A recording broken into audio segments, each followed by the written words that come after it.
Hello friends, welcome to परीक्षा ई classes. अभी तक मैं मैथ्स के 6 लेसन प्लान डिस्कस कर चुका हूँ। ये हमारा 7वां लेसन प्लान है जिसका प्रकरण है कोण। अभी तक मैं साइंस के 6 और मैथ के 6 लेसन प्लान डिस्कस कर चुका हूँ, जो आपको चैनल में प्लेलिस्ट बनी हुई है उनमें मिल जाएंगे। वहाँ जाकर आप उन्हें देख सकते हैं। चलिए देखते हैं आज का प्लान कैसे तैयार करना है, जिसका प्रकरण है कोण। सबसे पहले आपको हमेशा की तरह दिनांक और दिन डालने हैं। इसके बाद विषय गणित, उपविषय रेखा गणित और प्रकरण कोण। कक्षा जो भी आपकी है, वर्ग, कालांश प्रथम और अवधि 45 मिनट। कालांश के बारे में बता चुका हूँ। मैथ और साइंस के कालांश प्रथम 3 या 4 यानी जो लंच ब्रेक होता है उसके पहले के जो भी पीरियड्स होते हैं उनमें आते हैं मैथ और साइंस के पीरियड्स। आगे देखते हैं विद्यालय का नाम। जिस भी विद्यालय में आप टीचिंग करने जाएंगे यहाँ पर उस विद्यालय का नाम आएगा। फिर इसके बाद आते हैं सामान्य उद्देश्य। सामान्य उद्देश्य आप 4 से 6 तक लिख सकते हैं, 4, 5 या 6। ये सामान्य उद्देश्य सीधे तौर पर विषय से रिलेटेड होते हैं। जैसे विज्ञान विषय है तो उसके लिए अलग और गणित विषय है तो उसके लिए अलग होते हैं। आप इन्हें मिनिमम 4 लिख सकते हैं और मैक्सिमम 6 लिख सकते हैं। चलिए देखते हैं। सबसे पहला जो हमारा है वह है छात्रों में गणित विषय के प्रति रुचि उत्पन्न करना। दूसरा है उद्देश्य छात्रों में गणितीय दृष्टिकोण विकसित करना। छात्रों में बौद्धिक एवं तार्किक क्षमता का विकास करना तीसरा। और चौथा है छात्रों को गणित की व्यवहारिक उपयोगिता का ज्ञान कराना।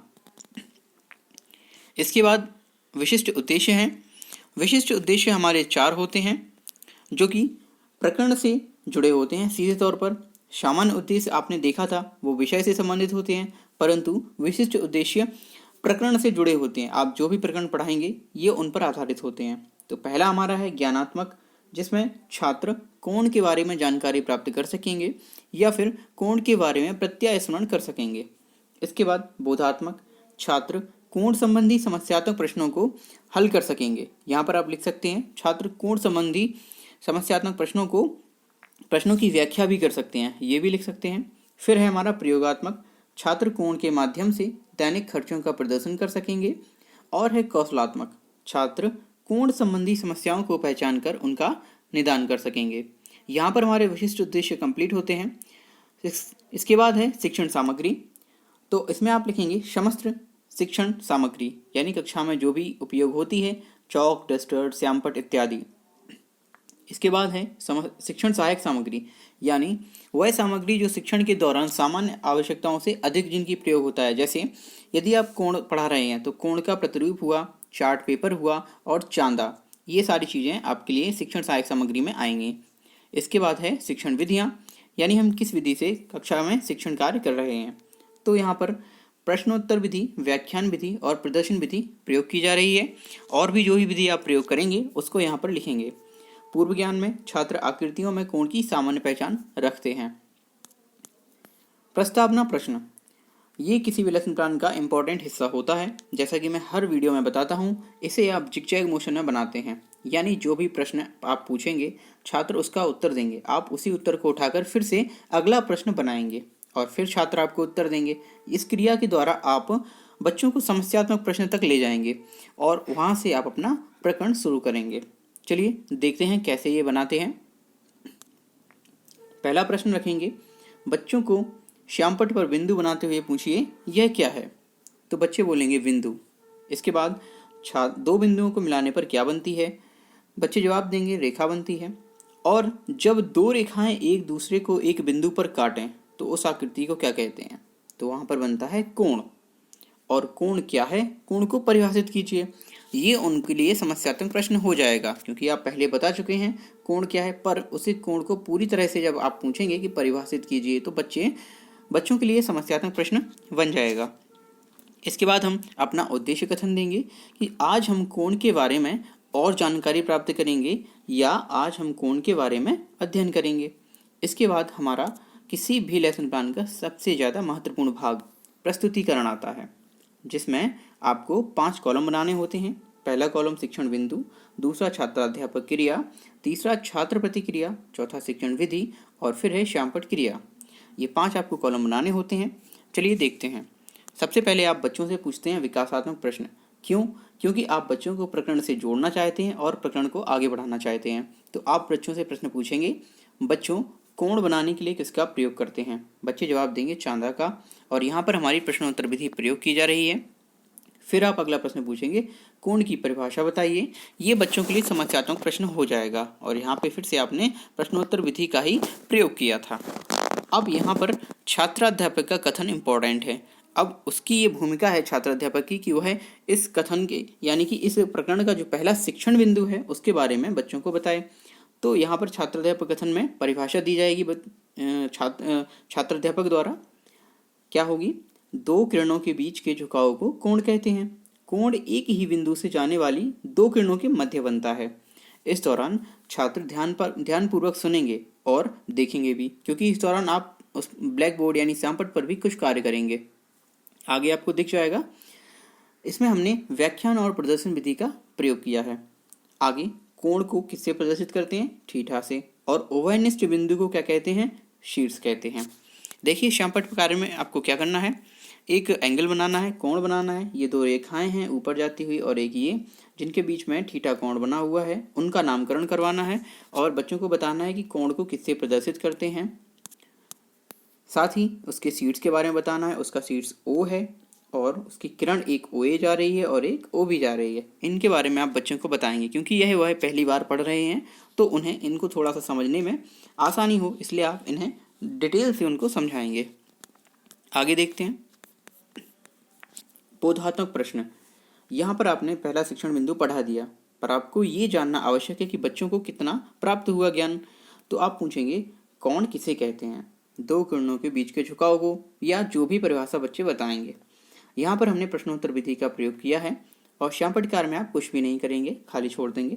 फिर कोण को किससे प्रदर्शित करते हैं? तो कोण को हम थीटा से प्रदर्शित करते हैं। इन चिन्हों के बारे में, इन प्रदर्शन प्रतीकों के बारे में उन्हें बताना बहुत आवश्यक है, क्योंकि ये उनके लिए नया है।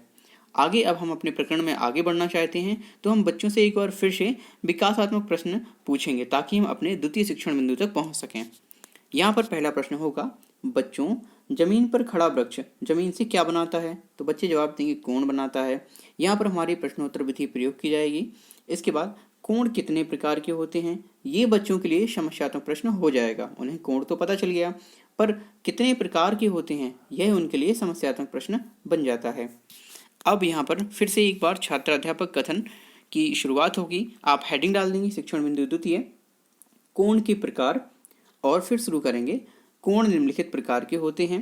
पहला न्यून कोण, 0 डिग्री से अधिक व 90 डिग्री से कम कोण को हम न्यून कोण कहते हैं, जैसे 30 डिग्री, 45 डिग्री और 60 डिग्री। इस दौरान छात्र ध्यानपूर्वक देखेंगे और सुनेंगे भी। और यहाँ आपने व्याख्यान विधि का और प्रदर्शन विधि का प्रयोग किया है। आप श्यामपट्ट पर हेडिंग डाल सकते हैं कोण के प्रकार। इसके बाद आता है हमारा समकोण। 90 डिग्री की माप के बराबर के कोण को समकोण कहा जाता है। यहाँ पर समकोण आएगा। 90 डिग्री की माप के बराबर के कोण को समकोण कहा जाता है, जैसे 90 डिग्री। ये केवल इकलौता कोण होता है जिसे समकोण कहते हैं। ठीक है, आगे देखेंगे अधिक कोण। 90 डिग्री से अधिक और 180 डिग्री से कम के कोण को क्या कहते हैं? अधिक कोण कहते हैं। 90 डिग्री से अधिक हो और 180 डिग्री से कम हो, इसे हम अधिक कोण कहते हैं, जैसे 105 डिग्री, 130 डिग्री और 150 डिग्री आदि। आगे देखेंगे अगला इसका प्रकार सरल कोण। जब सीधी रेखा में दो विपरीत किरणें मिलती हैं तो सरल कोण बनता है। क्या है सरल कोण? ये कोण के प्रकार आप श्यामपट्ट पर दिखा देंगे बच्चों को कितने प्रकार के होते हैं, और उनको बनाकर भी दिखा देंगे ताकि वह आसानी से समझ जाएं। न्यून कोण, समकोण, अधिक कोण, सरल कोण, इसके बाद बृहद कोण। ये पांचों कोण आप बच्चों को बता देंगे। आगे देखिए, जो कोण बनता है उसे ऋजु कोण कहते हैं। दो सरल रेखाओं के मिलने से उसे ऋजु कोण कहते हैं, और इसका मान कितना होता है? 180 डिग्री। छात्र ध्यानपूर्वक सुनेंगे और आपने व्याख्यान विधि का और प्रदर्शन विधि का यहाँ पर प्रयोग किया है। इसके बाद आता है हमारा अंतिम प्रकार बृहद कोण। वह कोण जिसका मान 180 डिग्री से अधिक व 360 डिग्री से कम हो, बृहद कोण कहते हैं उसे, जैसे 200 डिग्री और 225 डिग्री आदि। इसके बाद है हमारा बोधात्मक प्रश्न। बोधात्मक प्रश्न में आप पूछेंगे कोण कितने प्रकार के होते हैं? बच्चे जवाब देंगे 5 प्रकार के, और यहाँ हमने प्रश्नोत्तर विधि प्रयोग की है। समकोण का मान कितना होता है? 90 डिग्री। यहाँ पर भी हमने प्रश्नोत्तर विधि का प्रयोग किया है। हमारे दोनों शिक्षण बिंदु यहाँ पर कंप्लीट होते हैं।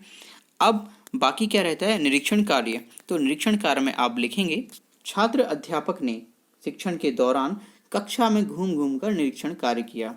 फिर इसके बाद हम पुनरावृत्ति प्रश्न पूछेंगे, जो कि यह जानने के लिए पूछे जाते हैं कि बच्चों ने कितना सीखा है, और इससे एक बार उनका रिवाइज और रिकैप भी हो जाता है। और आपको हर शिक्षण बिंदु से कम 2 प्रश्न उठाने हैं। देखते हैं, त्रिभुज के अंदर कितने कोण होते हैं? बच्चे जवाब दे देंगे आसानी से, 3 कोण।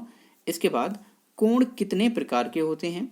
फिर है तीसरा क्वेश्चन, सरल कोण किसे कहते हैं? और चौथा प्रश्न है, न्यून कोण का मान कितने के मध्य होता है? कितने से कितने के मध्य होता है? बच्चे इसका आसानी से जवाब दे देंगे कक्षा में ही। अब आपको बच्चों को कुछ गृह कार्य भी देना है, तो आप 3 से 4 प्रश्न उनको गृह कार्य के लिए दे सकते हैं। पहला प्रश्न है, बच्चों समकोण की परिभाषा लिखिए। जो भी आपने बताई है वो यहाँ लिख देंगे। इसके बाद बृहद कोण किसे कहते हैं? फिर है कोण की परिभाषा लिखिए। यहाँ पर आपने बच्चों को होमवर्क भी दे दिया है। गाइज, इस तरह से आपका लेसन प्लान कोण पर जो था वो कंप्लीट होता है। आपको लेसन प्लान कैसा लगा प्लीज़ कमेंट्स में ज़रूर लिखिए। वीडियो अगर अच्छा लगा हो तो वीडियो को लाइक, शेयर और चैनल को सब्सक्राइब जरूर कीजिए। Thanks for watching this video.